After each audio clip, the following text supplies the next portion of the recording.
Hi అండి. ఈరోజైతే మా చిన్న పాపది బర్త్‌డే అండి. ఇంక ఈరోజు బర్త్‌డే కదా అని చెప్పి తనకి ఇష్టమైన గులాబ్ జామ్ అయితే చేశానండి. ఇంకా మార్నింగ్ అయితే పాప స్కూల్‌కెళ్ళి వచ్చేసిందండి. ఇంకా స్కూల్‌కెళ్ళి వచ్చాక ఈవినింగ్ అయితే సింపుల్‌గా కేక్ అయితే కట్ చేసిందన్నమాట ఇంట్లోనే. ఇంకా వాళ్ళ అక్కలతో కలిసి కేక్ కటింగ్ అయితే చేసింది. చిన్నప్పుడు పిల్లలకైతే సరదా కదండీ కేక్ కటింగ్ అంటే. ఇంకా స్కూల్‌కి వెళ్ళడం కూడా బాగా ఇష్టపడతారు. అందరూ విష్ చేస్తారు కదండీ బర్త్‌డే అని.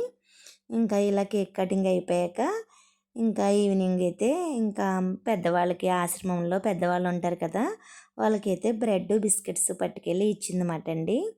ఎప్పుడు పిల్లల్ని పిలిచి చిన్నపిల్లల్ని ఇంటి దగ్గర సెలబ్రేషన్ చేసుకుంటుంది. ఇంకా ఈసారి అయితే పెద్దవాళ్ళకి ఇలా ఇచ్చిందండి. వాళ్ళు కూడా చాలా హ్యాపీగా ఫీల్ అయ్యారన్నమాట. ఇలా బ్రెడ్ బిస్కెట్స్ ఇచ్చి ఇంకా అలా సాయంత్రం బయటికైతే వెళ్ళిందండి. బర్త్‌డే కదండీ! పిల్లలకి సరదా కదా! నా బర్త్‌డే రోజున నాకు ఇష్టమైనవన్నీ చేయాలనుకుంటారు కదా!